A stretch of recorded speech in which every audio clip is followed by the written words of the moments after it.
प्रणाम सर। नमस्ते, नमस्कार। सर जैसा कि आज हम एक योगा ट्रिप, एक स्पिरिचुअल जर्नी में चंद्रे आए हुए हैं, तो हम जानना चाहते हैं इस प्राचीन मंदिर के इतिहास के बारे में और शिव जी का कैसे कनेक्शन है योग से, क्योंकि हम हमेशा कई सारी फ़ोटोज़ और मूर्तियों में शिव जी को बहुत सारी आसनों में देखते हैं, योगासनों में। और हमने जैसे कि सुना हुआ भी है कि उन्होंने शिव सूत्र और बहुत सारी चीज़ें हमें दी हैं हमारे आध्यात्मिक विकास के लिए।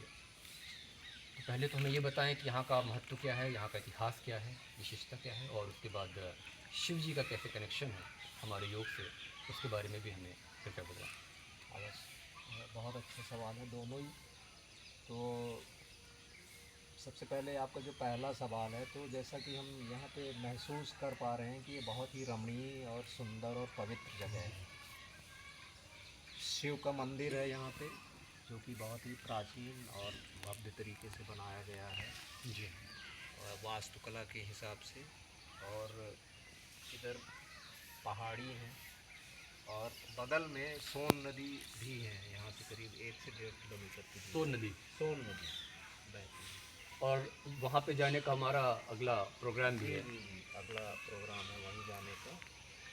और ये लगभग ऐसा माना जाता है कि 6वीं 7वीं शताब्दी का निर्मित मंदिर है। बड़ा प्राचीन मंदिर है। बहुत प्राचीन मंदिर है। और उस वक्त के जो यहाँ के राजा थे छेद वंश के, जी हाँ। उन्होंने निर्माण कराया था। और उनके गुरु जो थे वो शैव परंपरा के थे, शैव।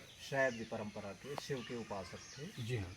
तो जो शास्त्रीय वास्तुकला है मंदिर की, जी उसके हिसाब से इस मंदिर का निर्माण हुआ है। गर्भगृह और जो उसके सराउंडिंग जो एरिया होती है, सब कुछ वास्तुकला के हिसाब से है। और शिवलिंग भी उसी समय का है। हम बहुत प्राचीन और बृहद शिवलिंग। जी जी। और जो इसके बगल में, मंदिर के जस्ट बगल में, जी हाँ। जो ये ध्यान साधना केंद्र है, छोटे छोटे जो कमरे बने हुए जी हैं। जी, अंदर कमरे हैं। तो वो पहले क्या था कि गुरु शिष्य परंपरा से साधक लोग योग साधना करते थे और आध्यात्मिक विद्या सीखते थे। जी तो गुरु के सानिध्य में यहाँ पे रह के और वो शिक्षा ग्रहण करते थे। उस हिसाब से ये बनाया हुआ है। और काफ़ी इसका क्षति हो चुकी है, लेकिन अब भारत सरकार इसका पुनर्निर्माण करने का प्रयास कर रही है।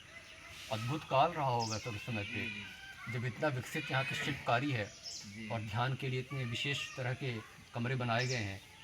खासकर कि जैसे कि मैं भीतर था वहाँ पर, और जब मैंने ओम का उच्चारण किया वहाँ पर, जी तो वो जो ऊर्जा थी वैसे प्रवाहित हुई कि ऐसा लगा कि मैं नहा गया उस ऊर्जा में। जी जी। तो बहुत विशेष तरह का यहाँ पर इस और चित्रकारी और ऑरा और क्रिएशन किया गया है इस विशाल प्राचीन शिवालय का।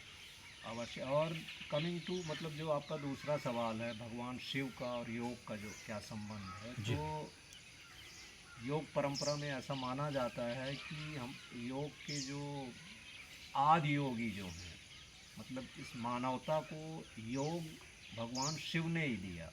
जी तो जब मानवता विकसित होने लगी, तो भगवान शिव तो कैलाशवासी थे। जी तो वहाँ पे आह्वान किया कि आओ भाई, हम अब योग का ज्ञान बांटते हैं, जो आपके कल्याण का मार्ग होगा, जी जिसके हिसाब से आप जीवन आप जिएंगे तो स्मूथ रहेगा और फिर आपका जीवन मुक्ति संभव हो। तो वहाँ पे भीड़ इकट्ठी हुई जी साधकों की। मतलब सब उत्सुक है कि अरे भगवान शंकर ही जब स्वयं योग सिखा रहे हैं, तो बहुत बड़ी भीड़ इकट्ठा हुई। जी हाँ। अब भगवान शिव को क्या था कि योग गुरु तैयार करना था, अच्छा, जो कि उनकी चीज़ों को आगे बढ़ाए। जो परंपरा को, गुरु शिष्य परंपरा से आगे बढ़ाएं। जी तो उन्होंने मतलब कठिन परीक्षा लेनी शुरू कर दी। जी और धीरे धीरे भीड़ कम होने लगी। कम होने लगी और फाइनली 7 बचे। जी हाँ। वो जो उनका जो एक टेस्ट मीटर था भगवान शिव का, उसमें खरे उतरे वो 7 व्यक्ति। जी और उनको उन्होंने फिर संपूर्ण योग का ज्ञान दिया, जो कि ऐसा माना जाता है कि 112 तरीके का योग है जी हाँ। जो भगवान शिव ने और वो जो 7 डिसाइपल थे उन्हीं को हम लोग आज की समय में सप्तऋषि के रूप में जानते हैं। जी जी जी जी। सप्तऋषियों का नाम सुना बहुत होगा। प्रचलित यहाँ पर ये शब्द है। तो सप्तऋषियों को सबसे पहले भगवान शिव ने योग सिखाया था और सप्तऋषियों ने फिर गुरु शिष्य परंपरा से मानवता को ये ज्ञान, योग का अद्भुत ज्ञान जो है वो दिया। और 8वीं उनकी डिसाइपल थी स्वयं माता पार्वती। जी हाँ। क्योंकि फिर अब उनको कौतूहल, क्यूरियोसिटी हुई कि आपने दुनिया को तो सिखा दिया लेकिन हमको नहीं सिखाया, जी तो वो उनकी 8वीं डिसाइपल थी। अच्छा, इसमें एक और मत है जो थोड़ा कम प्रचलित है। तो ऐसा माना जाता है कि भगवान शिव ने माता पार्वती को सिर्फ सिखाया योग, जी और माता पार्वती ने ब्रह्मा को सिखाया। जी हाँ। और ब्रह्मा के पुत्र थे सप्तऋषि, जी हाँ। तो ब्रह्मा ने सप्तऋषियों को योग सिखाया। अच्छा अच्छा। और फिर मतलब दोनों ही केस में आदि योगी तो शिव ही हैं, जी हाँ, उनके माध्यम से ही। और सप्तऋषियों के माध्यम से फिर मानवता को योग। तो पहले क्या था कि हमारी जो सनातन विद्या है वो गुरु शिष्य परंपरा से चलती थी। जी हाँ। शिष्य लोग गुरु के पास जाते थे, उनके सानिध्य में वर्षों रहते थे। गुरुकुल का जो समय गुरुकुल था। वाला था, और वो पूरी योग और आध्यात्म विद्या जो है गुरु लोग उनको सिखाते थे। जी और लेकिन कालांतर में खासकर जब से कलयुग शुरू हुआ तो गुरु शिष्य परंपरा लगभग समाप्त हो गई। जी इसीलिए द्वापर के अंत में लिखने लिखाने वाला कार्यक्रम शुरू हुआ। जी हाँ। जैसे आपने सुना होगा कि व्यास को वेद व्यास बोला जाता है। जी हाँ। उनका बादरायण या व्यास नाम है, लेकिन उसमें वेद भी जुड़ गया, वेद व्यास। तो उसका कारण ये है कि जब द्वापर समाप्त हो रहा था महाभारत युग के आसपास, तो ऋषियों ने, जो उस वक्त के जो हमारे साइंटिस्ट ऋषि लोग थे, उन्होंने ये अंदाज़ा लगाया कि भाई कलयुग में गुरु शिष्य परंपरा ख़त्म हो जाएगी।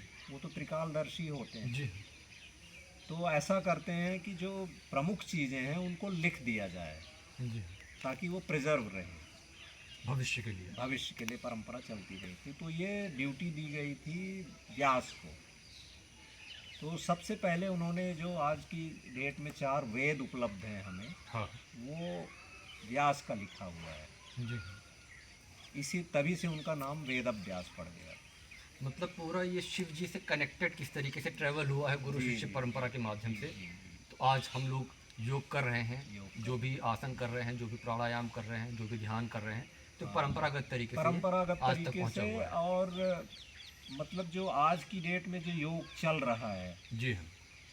वो भी विलुप्त ही हो रहा था, विलुप्त के किनारे में था। जी हाँ। तो बुद्ध काल के समय समकालीन एक ऋषि पैदा हुए थे, उनका नाम था पतंजलि। जी हाँ, पतंजलि। पतंजलि से तो सब परिचित हैं जो जी। योग से कनेक्टेड। तो पतंजलि ने पहला योग का जो मतलब सिस्टमेटिक ग्रंथ जो लिखा, पतंजलि योग सूत्र, जिसके आधार पे जो आज की डेट में जो हम योग प्रैक्टिस करते हैं या दुनिया जिस योग को जानती है, वो पतंजलि के ही बेसिस। हठ योग।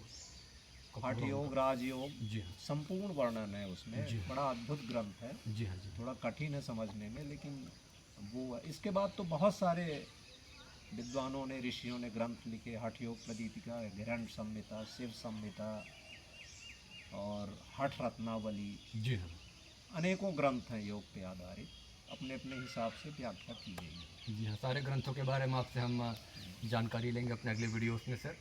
और ये सारी जानकारी देने के लिए सर बहुत बहुत धन्यवाद। My pleasure. और सर यहाँ पर आके आपके सानिध्य में जो हमें आनंद की अनुभूति हो रही है, जो हम एक्सप्लोर कर रहे हैं, ये एक्चुअली में बहुत खूबसूरत है।